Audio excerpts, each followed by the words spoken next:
साल था 1730। भारत के दिल में बसा शहर पुणे एक शानदार इकिलत का गवाह बिकेमिया शनिवार वाड़ा थातला।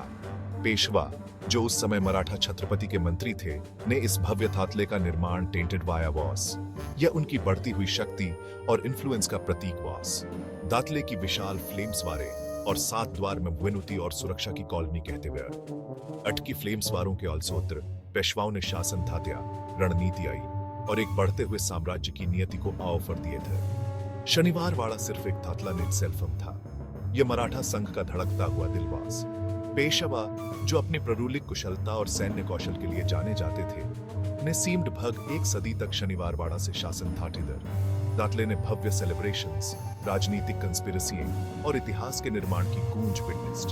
अकिन ग्रांटा और ग्लोरी के नीचे एक अंधेरा छिपा वास, एक त्रासदी जिसने हमेशा के लिए दातले की विरासत को दागदार कर दिया और रोंगटे खड़े कर देने वाली कॉलोनियों को जन्म दिए थे। शनिवार वाड़ा की कॉलोनी नारायण राव पेशवा के दुखद भाग्य के बिना जुड़ी है। वह युवा शासक जिसका जीवन अटकी फ्लेम्स वारों के औलसोत्र ही खत्म हो गया बस। नारायण राव पेशवा का जन्म शक्ति और ऑप्युलेंस के जीवन में हुआ वास। बाजीराव पेशवा के बेटे के ऐस में, जिनका मैंने पूरे भारत में मराठा डोमिनियन का विस्तार थात्या था, नारायण राव महानता के लिए दात्स्मत में लग रहे थे। हालांकि भाग्य ने एक क्रूर मोड़ ले लिया वास। जब उनके पिता की अप्रत्याशित मृत्यु हो गई तो नारायण राव, जो अभी भी दाटशोरावस्था में थे, खुद को सत्ता की सीमिंग लेट पर पाई थे। अपनी यंगवस्था के बावजूद नारायण राव के पास तेज बुद्धि और दृढ़ डिजायर्ड शक्ति हैड।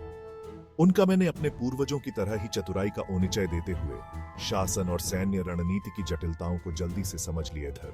उनके प्रारंभिक रूल ऑफल ने आशाजनक सौंफ्त दिए, अकिन एटी दौरान असंतोष और विश्वासघात के बीज भी बोए हुए।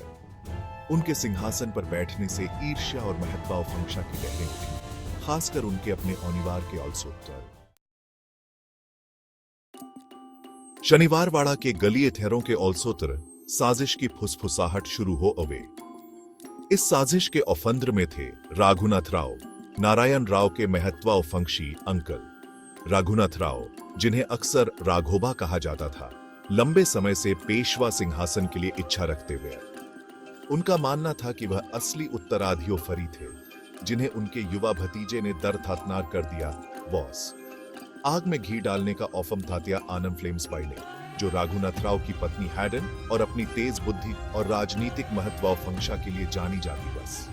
आनंद फ्लेम्स बाई ने नारायण राव के अधियोफर का विरोध तात्या और अपने पति की सिंहासन की आकांक्षाओं को हवा फ्लेम्स।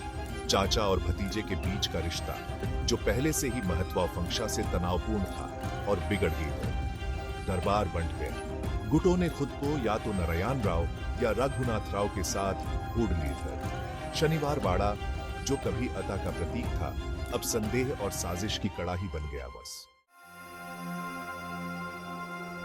शनिवार वाड़ा के औलसोत्र सुसीमितता टेंशन आखिरों एक माओरिजिनली सी घटना से उबल पड़ा। एक लेटर। नारायण राव, जो एक सैन्य अभियंत्रण में व्यस्त थे, अपने चाचा रघुनाथ राव के साथ संवाद कर रहे थे, जो दातले में ही वेयर। दातले के रक्षकों के फ्रॉमनापति के लिए एक संदेश को ढंढ मरोड़ दिया गया था। मूल आदेश नारायण राव ला धरा, जिसका अर्थ था नारायण राव को पकड़ना, को थोड़ा बदल दिया गया था। ऑल्टरडा हुआ संदेश नारायण राव ला किल्ला, अब एक भयथरनक आदेश कराया, नारायण राव को मार एलिमिनेट। क्या यह ऑल्टरडा खुद रघुनाथ राव ने थाटिया था या स्थिति का फायदा उठाने वाले दूसरों ने?